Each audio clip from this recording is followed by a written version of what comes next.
Let's talk now to Christof Ruehl from Columbia University's Centre on Global Energy Policy. Welcome back to the programme, Christof. Good to see you. When do you see a slowdown in growth turning into falling demand? Good evening.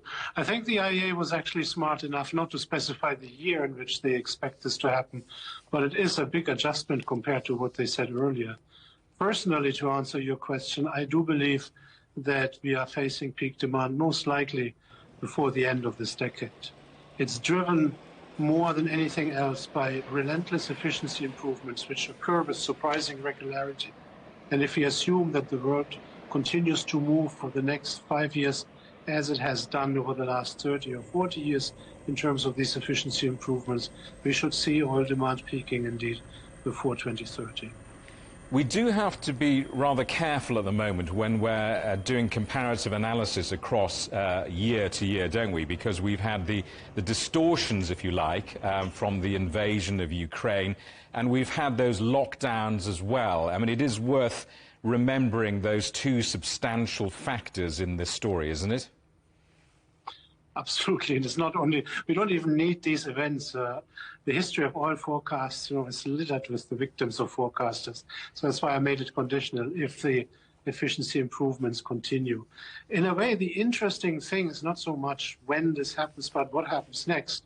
When people hear peak oil, they have this vision of a peak and a rapid decline afterwards. That need not be the case. It could be just move around, peter out, move a little up and down, like coal, for example.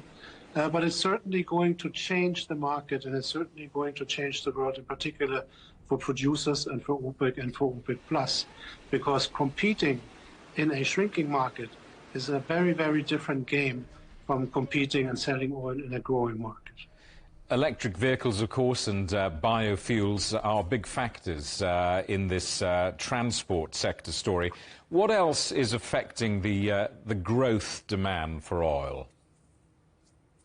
What I said earlier, efficiency improvements, whatever we do with oil in all circumstances, and transport is, of course, the biggest factor here, becomes more and more efficient. And the mileage, which, for example, to return to the transport sector, which you now get out of cars, is unbelievable how it has improved. That is actually more important than the switch to electric vehicles. And this is going on for a long time. Oil provides a service. Nobody buys oil to drink it. So it's always what an economist calls drive demand, demand for driving, demand for plastic production, demand sometimes still for heating also. And all these activities improve year after year after year and faster so when oil prices are higher. And that, together with slowing population growth and slowing economic growth, accounts for that inevitable turning point, which will come at some point. China, of course, factors heavily in all of these predictions. I mean, what are you seeing there on the China story? I see the short-term demand forecast from the IEA is way too optimistic, and the same is true for their colleagues from OPEC. It's a bit strange. We have short-term demand projections of 2.4, 2.3 million barrels per day by these organizations, based on bullish demand in the US, but also based on a COVID recovery from China after the opening up, which will never materialize in that hoped-for fashion. Chinese economic growth is slowing. The recovery from COVID cannot possibly mimic what happened in the US because the Chinese, during lockdown, never had these financial transfers the US gave to their consumers. And so short of a massive stimulus in China, I think these demand projections are too high. They also forget that oil demand is not just an appendix of the economy. It's also being eroded by a period of high prices, which lasted now for a while.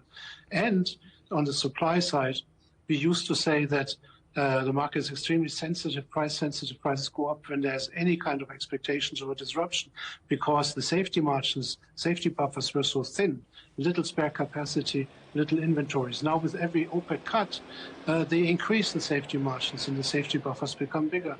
And so it becomes less likely that we see this nervous reaction, which has been characteristic for the last few months. Christof, good to see you. Thanks very much indeed for coming on the programme. Christof Ruehl from Columbia University.